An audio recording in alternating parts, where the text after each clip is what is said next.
Hello, good day, everyone. It is hope that you are all in good shape. Well, for this session class, we shall be talking about curriculum innovation.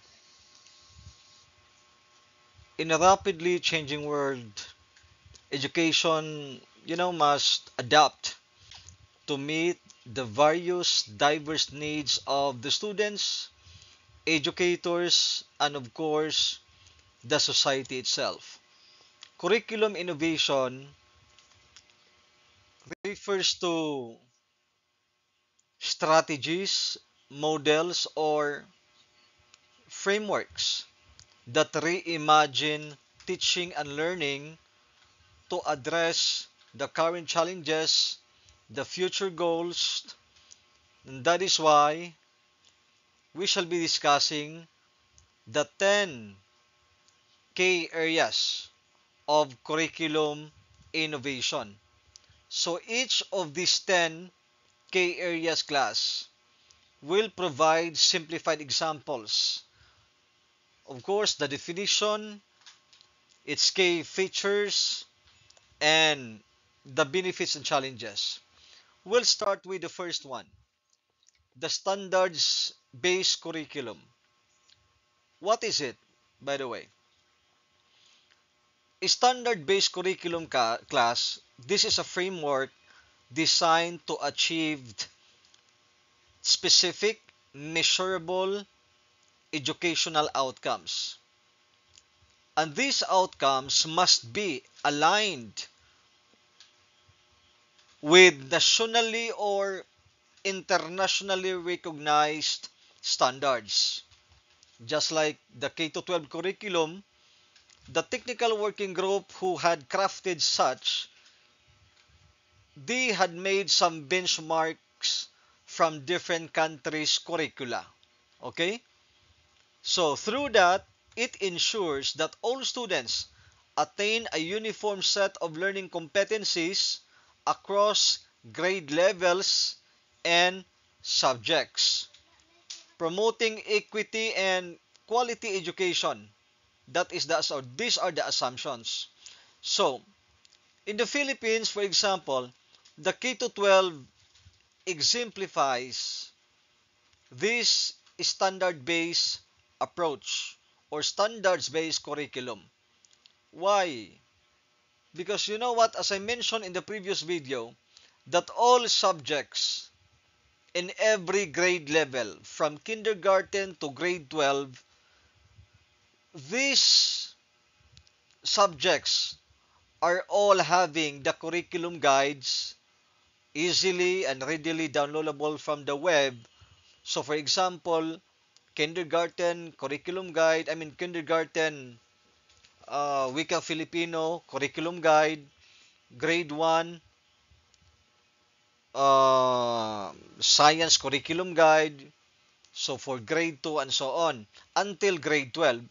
Though in tertiary level class, it is still a standardized, it is still a standard-based curriculum because we in tertiary levels, as mandated by CHED, we have to follow the CHED Memorandum Order, wherein all programs also all subjects in all programs are given the suggested course outline. Okay?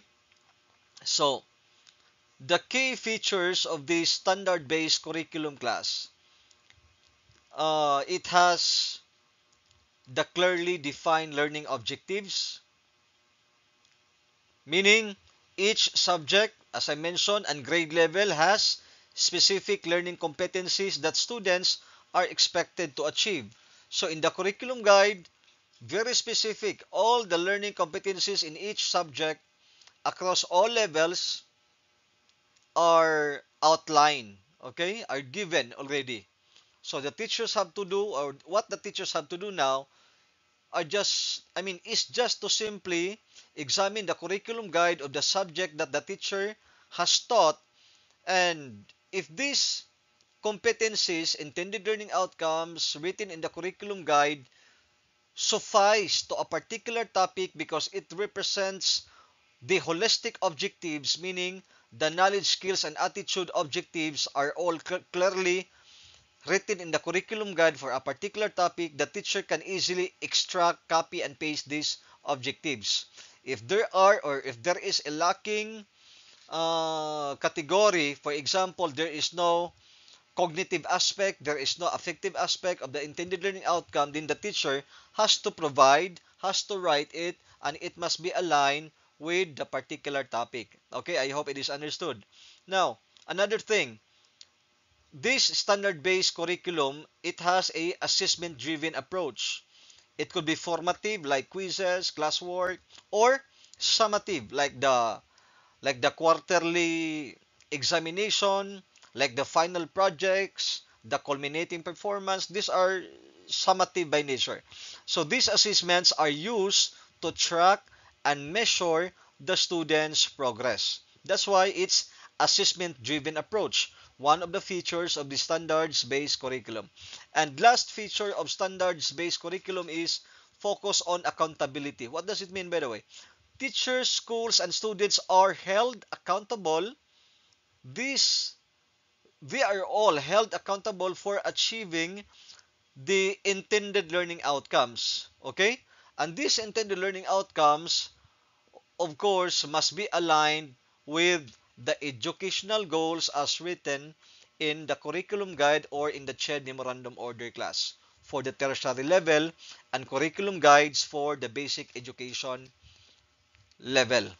So, assuming class, in grade 6 science panalitan, a case standard requires students to demonstrate their understanding of the water cycle. So teachers may incorporate diverse instructional strategies, no?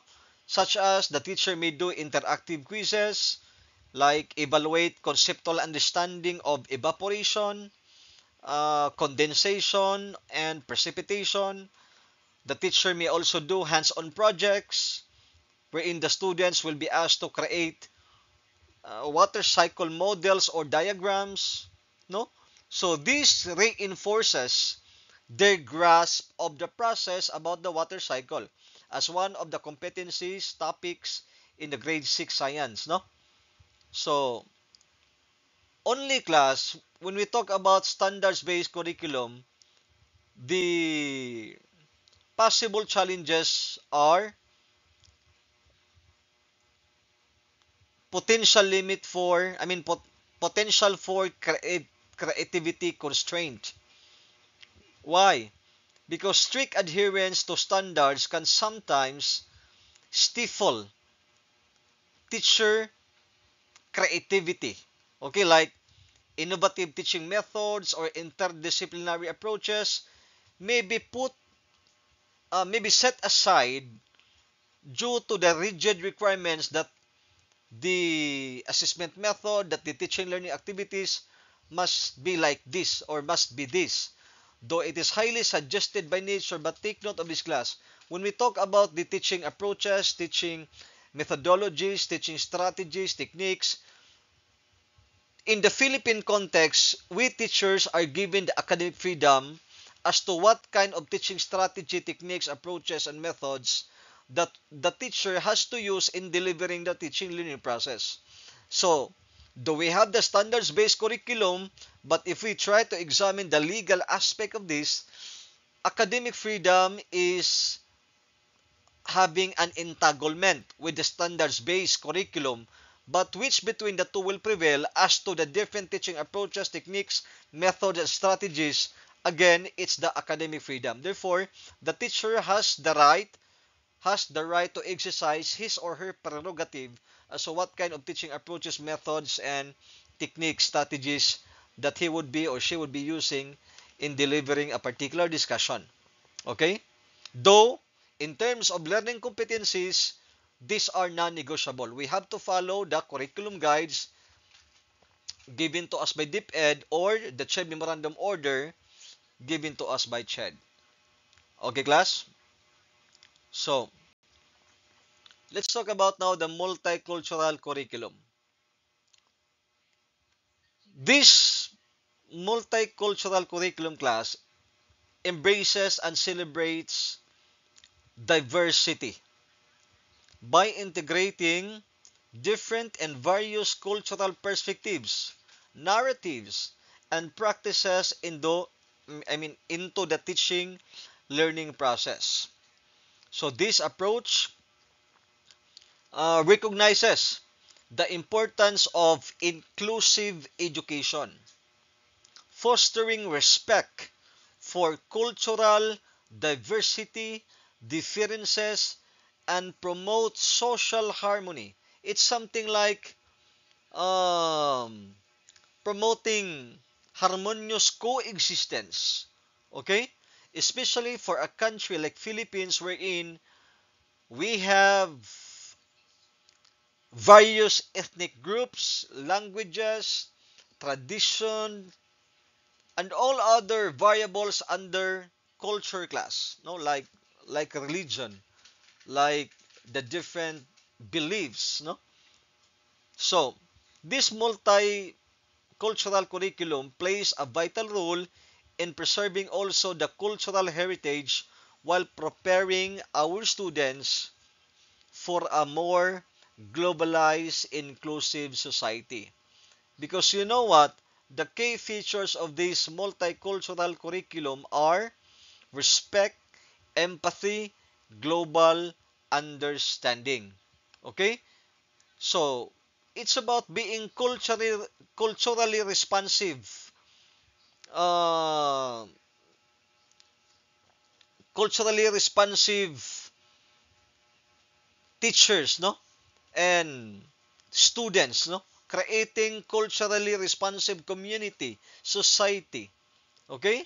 Example of this, educators have to acknowledge and value the diverse backgrounds of our students, and as much as possible, if we can do this thing, it would be more, it would be better, like tailoring instruction to include multicultural viewpoints and experiences.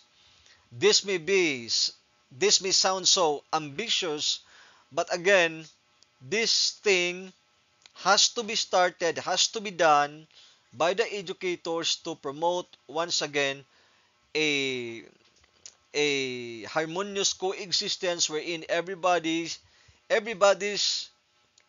differences are celebrated rather than condemned. Okay? So one of the challenges, class, of having this multicultural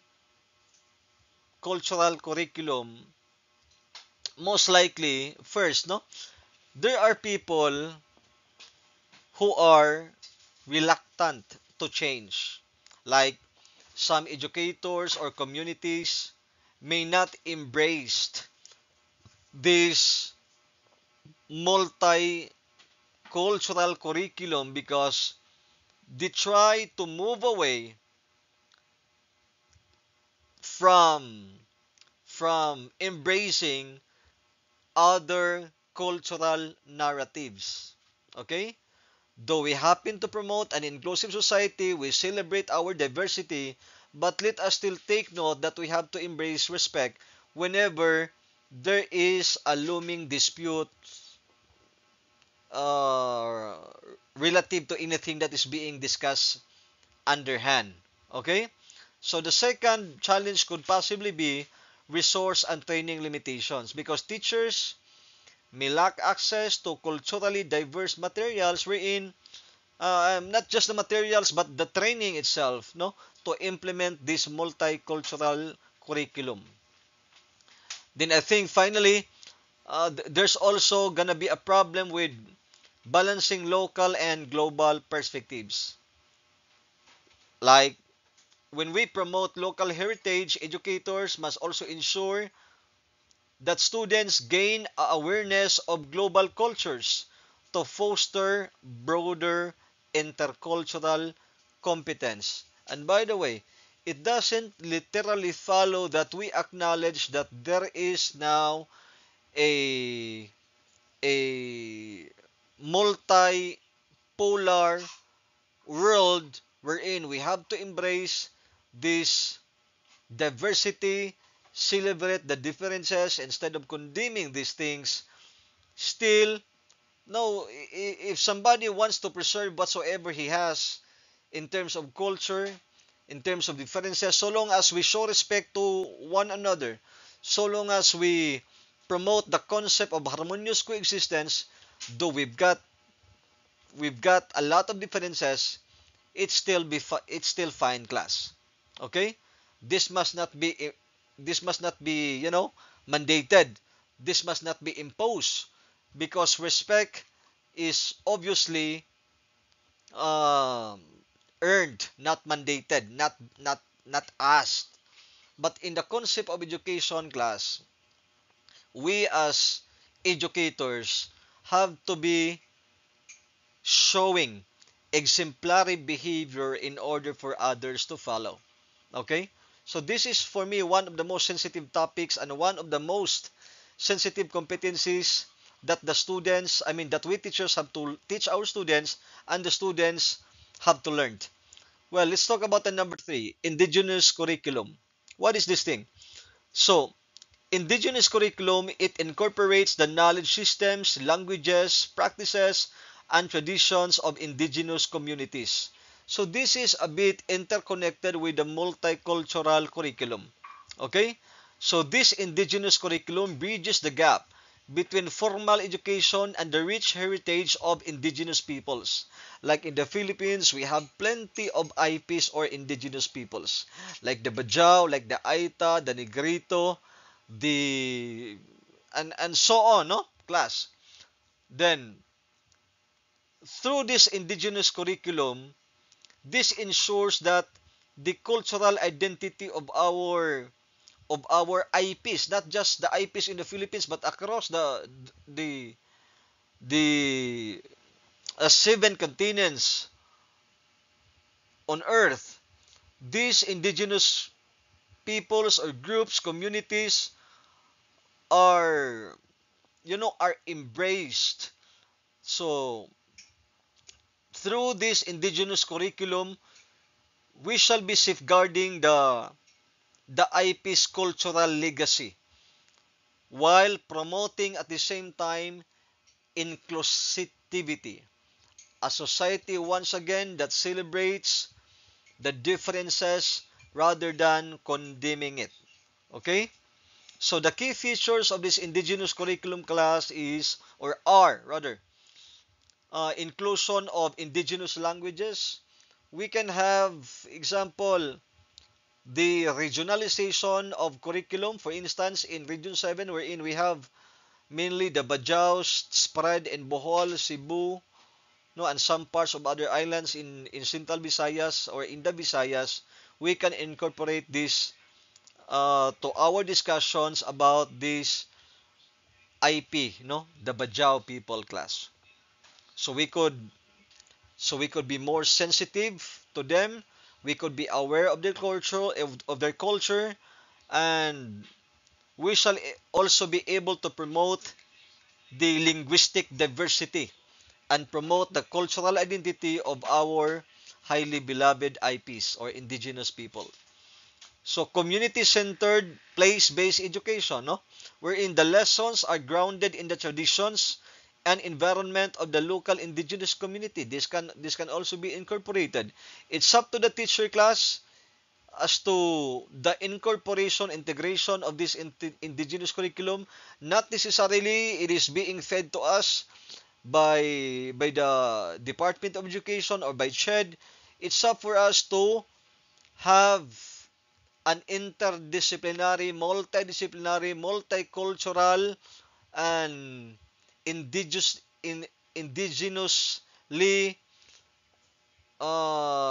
indigenously induced discussion about the IPs, about their culture, about their identity. Okay? So the third one is collaboration with indigenous elders and scholars.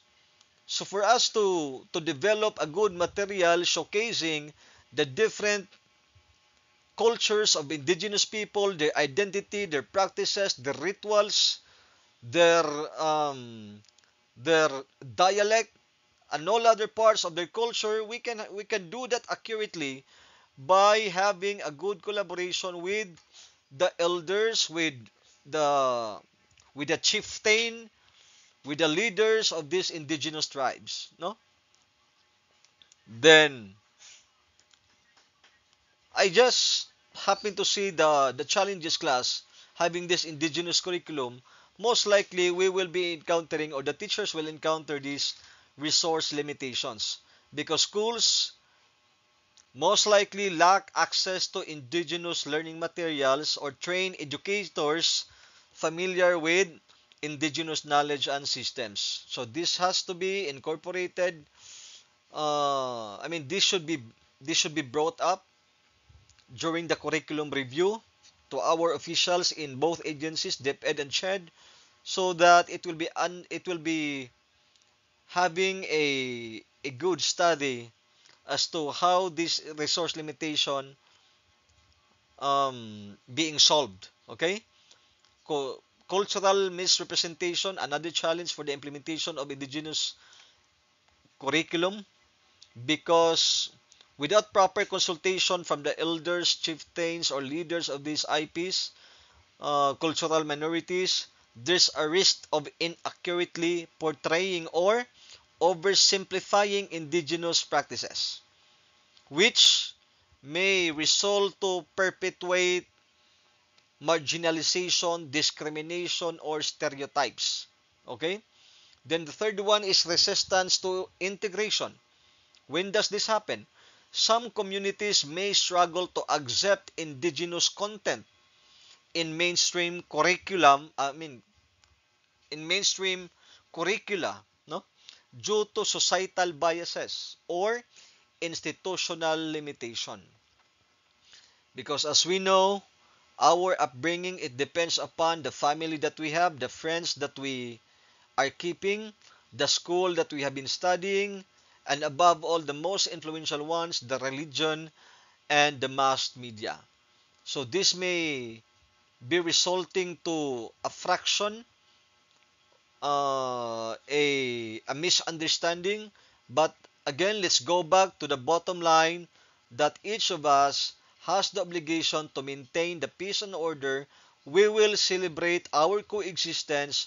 We will celebrate the diversity, embrace the the differences that we have, show respect regardless of social status, the color of the skin, nationality, religion, language, dialect, and the rest of the differences.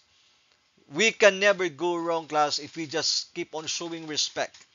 Unless there's a need for us to be so objective in, there's a need for us to uphold, no, this particular policy, this particular knowledge. So it's gonna be dependent upon the scenario, but again, in most cases, showing respect can never go wrong. Showing respect is the kind of attitude that we have to possess, that we have to cultivate among the students. So again, we can be having a sustainable peace and order and celebration of humanity's differences. So let's talk about the brain-based education. What's the meaning of this? Brain-based education is an approach that is grounded in the principles of neuroscience. Okay? When we talk about neuroscience, it's the study of how the brain works. So focusing on how the brain learns best, it combines insights from cognitive science. No, we can also integrate the social science discipline, psychology, and the neuroscience. All of these are mixed, are placed together. Then we can develop teaching strategies which are aligned with the natural brain processes. So this approach emphasizes creating engaging, emotionally connected, and meaningful experiences wherein we can promote not just the academic success, but also, above all, is the holistic well-being of our students class. No? So, we can have the active and engaging strategies, no? Like storytelling, hands-on activities, the games. Then we have to recognize the importance of kanang makapahuway ang estudyante, no? That nutrition that our students have to gain, then the emotional well-being also, because you know what, class, no? Through this, we can ensure that students have adequate breaks and a supportive environment. This enhances cognitive performance based on the existing study. So, multisensory instruction also, like engaging multiple senses simultaneously. The teachers can utilize visuals, sounds, touch, and even smell. This can deepen understanding and learning acquisition and retention among our students, again, based on the existing studies. So, of course, in every curriculum, there are always challenges to be encountered. So, for this brain-based education class, most likely, one of the challenges is the teacher's preparedness. So, educators may need training in neuroscience principles and brain-based techniques to fully utilize, no, this kind of approach. Then resource limitations, schools with limited access to materials, finances, facilities, amenities, they may have the struggle to incorporate. So the teachers may struggle to incorporate the multisensory and hands-on activities. Of course, training have to be put in first, because without the training, there's a cliche in education class that we cannot give what we cannot give what we do not have. So training has to be provided first. But what would be the hindrance of providing the training? It could be resource limitation, and most likely also time constraint is identified as one of the challenges in implementing brain-based education. Like, experiential learning methods. This kind of method often requires more time than traditional lecture method. Okay. Anyhow, still, brain-based education is a good option for the educators to utilize and maximize learning acquisition by the students. So, let's talk about now gifted education curriculum class. This curriculum is designed to meet the needs of students with exceptional talents, intellectual abilities, or creativity.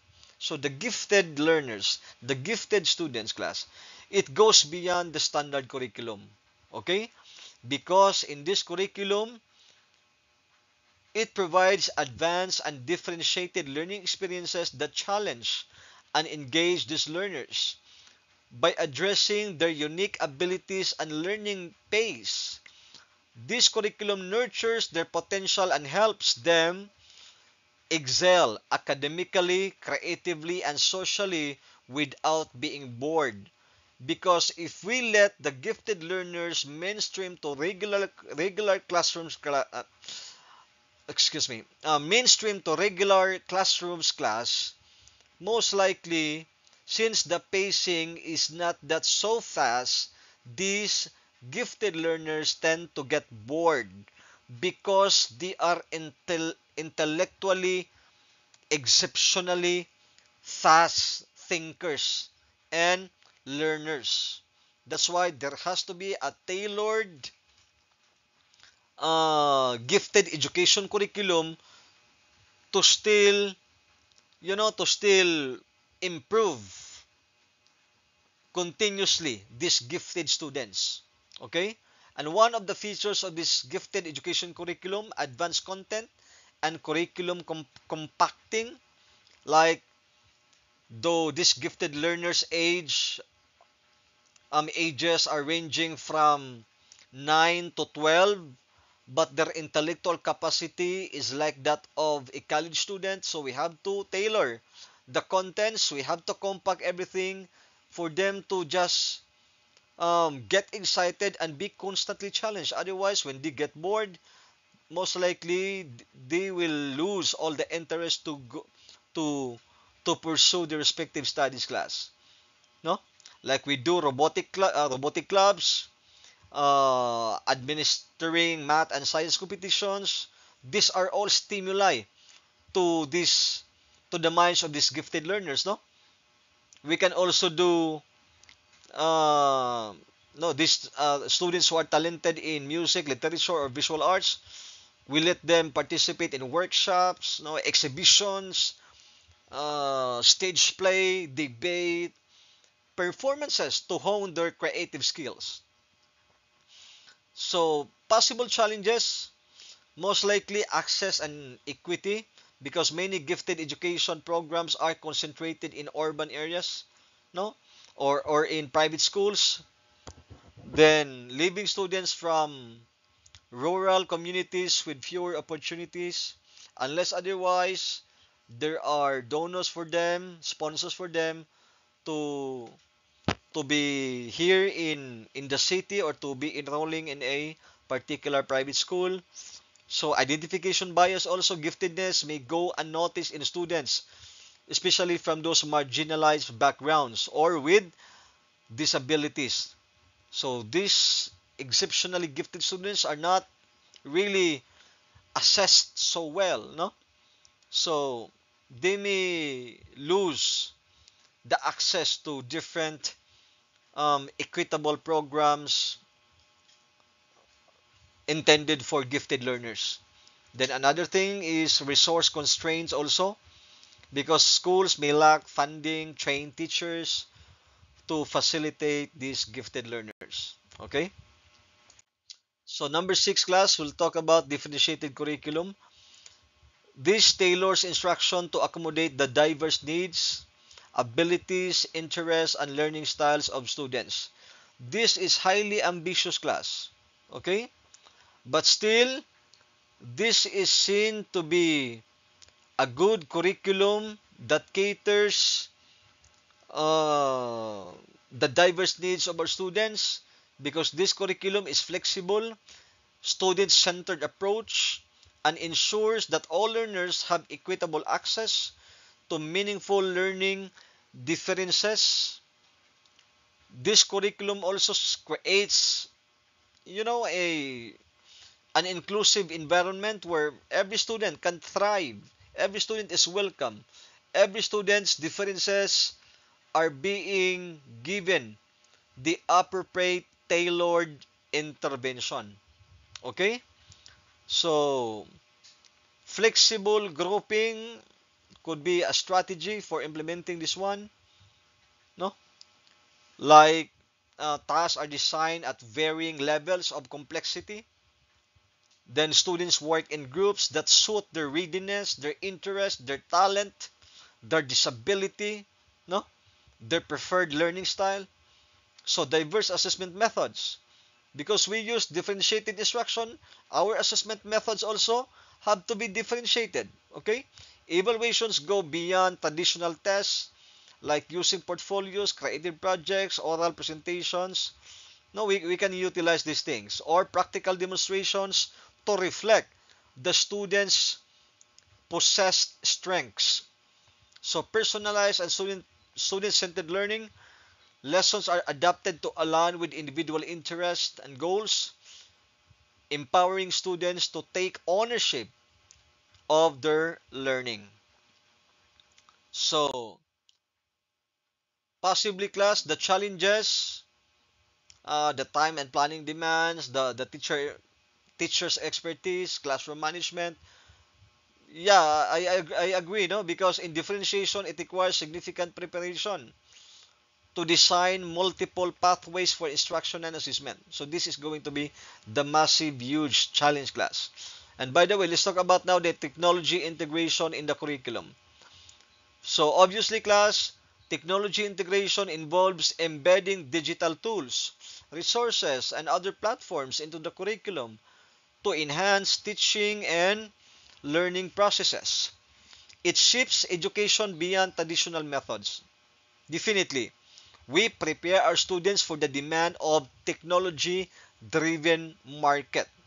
So this approach fosters collaboration, innovation, and adaptability, equipping learners with essential skills for the 21st century market demand. As I recall, class, during those times when I was in high school, when I was in college, the highly demanded skills in the market at the time was computer literacy.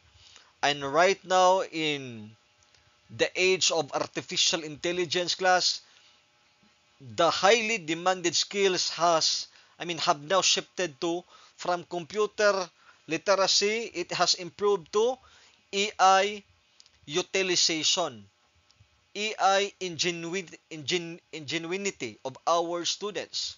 It has to be developed, class. Everything can just easily be done using the prompt. Everything can, through the use of artificial intelligence, we can save, a lot of days of work just of crafting a certain letter, a certain project, a certain document. But of course, it has to, our utilization has to adhere with the ethical principles of AI, AI usage. Okay? So, first key feature of this, I think so, is the LMS, the Learning Management System, class. Platforms like Moodle, Google Classroom, Edmodo enable educators to manage our respective tasks, no, like assignments, the sharing of resources to the students, facilitate discussions seamlessly, like your submission in our Google Classroom. Everything is monitored, can easily be tracked, and I can even tell right away who has the lacking submissions, matters like that. When you will be claiming someday that you happen to submit on time, but based on the digital traces, clearly seen that you have submitted late, your output, everything can just easily be tracked. Okay, monitored. Now, the right assessment and interactive simulations, technology allows us for diverse assessment methods, no? Like the quizzes, interactive simulations, gamified learning, no, gamification of learning experiences. We can also cater to various learning styles. While promotion of digital literacy and ethical technology use. As I mentioned earlier, we are bound to follow the ethical technology use, no? Students are taught to navigate digital spaces responsibly, critically evaluating online information, because nowadays fake news can just easily be spread with the use of the platform. So it's now the job of the teacher to stimulate the critical thinking skills of the students so they could be aware and be able to spot easily the false fictitious contents online. Okay? So possible challenges, class, I think so. There's a massive funds needed for this thing, for its implementation. Then teacher training and support. We also have to develop offline resources, no, because we cannot totally depend on online resources. Many of our students do not have the access to internet. Many of our students um, cannot afford to sustain the utilization or availability of the internet due to financial constraint, no? Then digital literacy also could possibly be a factor, but again, so long as we teachers have done our best for our students to improve, we let them immerse with the new artificial intelligence trend. So through this, doing all of these things, I guess most likely, class, we can create a better Philippines by producing these productive citizens of our country. Okay? Now let's talk about the outcomes-based education. The focus, no? Competency-based approach to teaching and assessment. Because in this OBE, or outcomes-based education, a learner is prioritized, no? That's why instead of focusing solely on content delivery in OBE, it emphasizes the development of competencies the students need for success in real-world context. This approach ensures that teaching, learning, and assessment are all aligned with desired outcomes. Again, in outcomes-based education, this is highly synonymous to standard-based curriculum class, wherein the intended learning outcomes, the teaching learning activity, when we say teaching learning activity, we refer to the teaching techniques, methods, approaches, or strategies, no?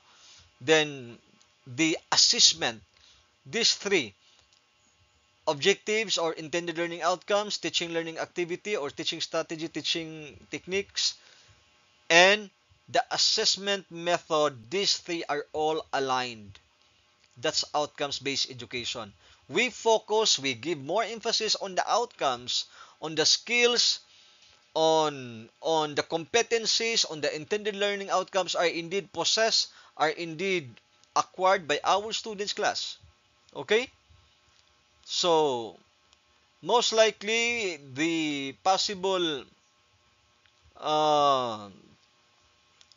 the possible impact of this outcomes-based education, this could enhance employability among our graduates because they're equipped already with the skills and knowledge attitude needed to excel in their chosen profession, no, or in their chosen fields. So OBE class, this promotes lifelong learning. We emphasize more on critical thinking, adaptability, problem solving, no? So OBE prepares our students for continuous personal and professional development. In fact, in our university, we have been utilizing this outcomes-based education. We educators, we your teachers, professors are mandated to craft the syllabi using the principles of outcomes-based education. Okay?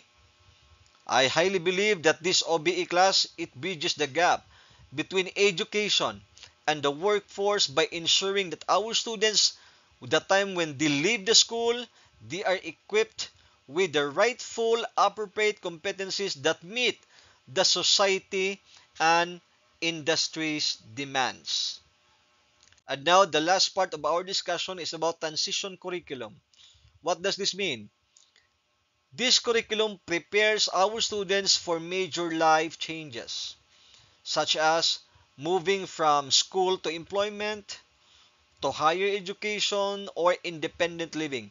It focuses on equipping the students with the skills, knowledge, attitude, and support systems they need to navigate this highly volatile, highly highly transition, fast-paced, fast-paced world class. Okay? Then in transition curriculum, it emphasizes on life skills development, obviously. Then also the collaboration, not just with the families, but also the community. Because effective transition planning involves input from families, from vocational experts, from local organizations to create comprehensive and realistic goals.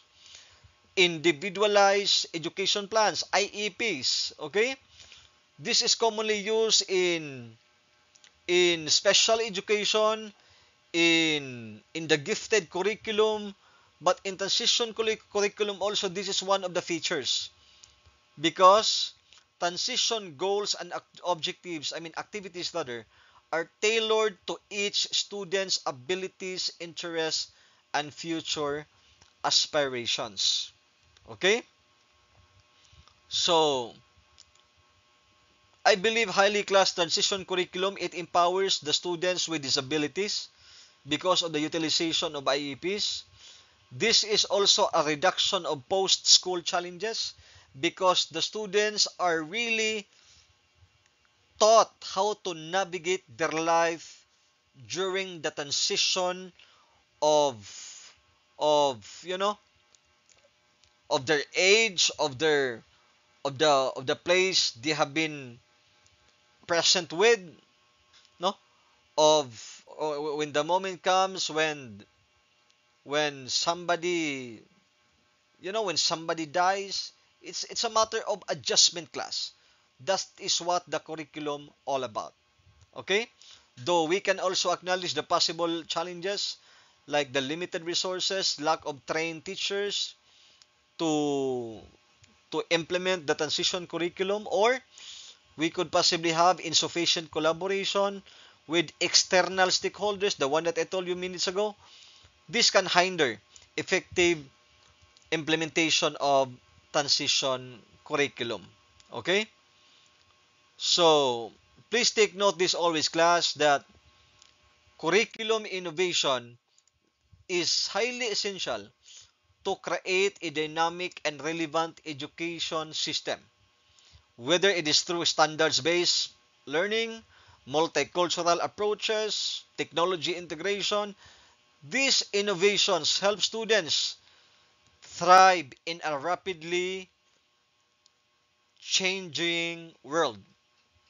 So using these 9 types of curriculum innovation, these curriculum approaches can provide a comprehensive framework that address the full spectrum of our learners or students' needs, no, which may range from foundational competencies, the cultural awareness, up to the advanced life skills, life readiness.